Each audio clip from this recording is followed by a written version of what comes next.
Faites en tout temps par l'Esprit toutes sortes de prières et de supplications. Veillez à cela avec une entière persévérance et priez pour tous les saints. Éphésiens chapitre 6 verset 18. Ce qui caractérise bon nombre de frères et sœurs, c'est le manque de persévérance dans la foi, la prière et l'étude de la parole de Dieu. Il leur est difficile d'être persévérants dans leur vie spirituelle. Certains le sont dans leur vie personnelle et professionnelle, mais ils ont de grandes difficultés à l'être spirituellement. Prier leur est difficile. Méditer et étudier la parole, n'en parlons pas. C'est compliqué, souvent faute de temps, disent-ils, comme pour masquer le manque d'engagement. Ils sont de fait toujours écartelés entre la chair et l'esprit. D'autres ne sont pas persévérants par nature, et cela complique leur marche spirituelle qui est en dents de scie. La persévérance est une valeur fondamentale de Dieu. Elle est le ciment de son action divine, puisqu'elle est en plus produite par la foi, et non seulement un contrôle personnel. La persévérance est une branche incontournable de la foi qui nous rend inébranlables.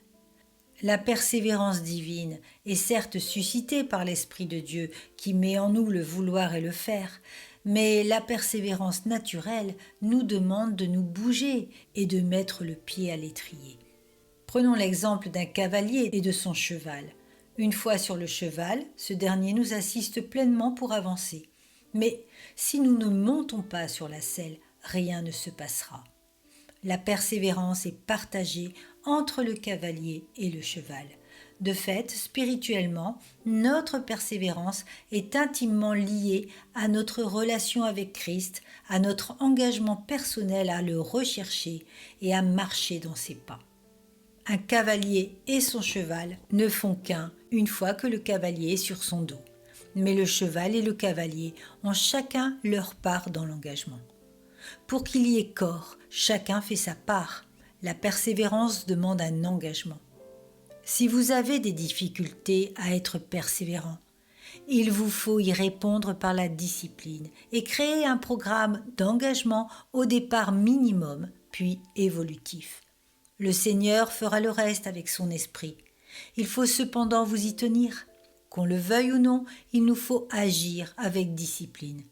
La discipline développera en vous la persévérance qui permet d'affronter les épreuves, de résister, de persister quand il le faut selon le Seigneur. Un né de nouveau, même s'il n'est pas très persévérant à la base, voit sa persévérance grandir avec la parole de Dieu. Il n'est pas naturel de prier. Il est pour certains difficile de lire et pour d'autres de se concentrer. Mais ne l'oublions pas, c'est le fruit de votre ancienne nature. La persévérance est un attribut de Dieu et il aime la transmettre à ses enfants. Vous en avez peu, demandez-la au Seigneur et mettez le pied à l'étrier avec discipline. Le Saint-Esprit changera votre cœur oisif en un cœur persévérant. Et rappelez-vous bien, la persévérance est nourrie par les merveilles de la parole de Dieu.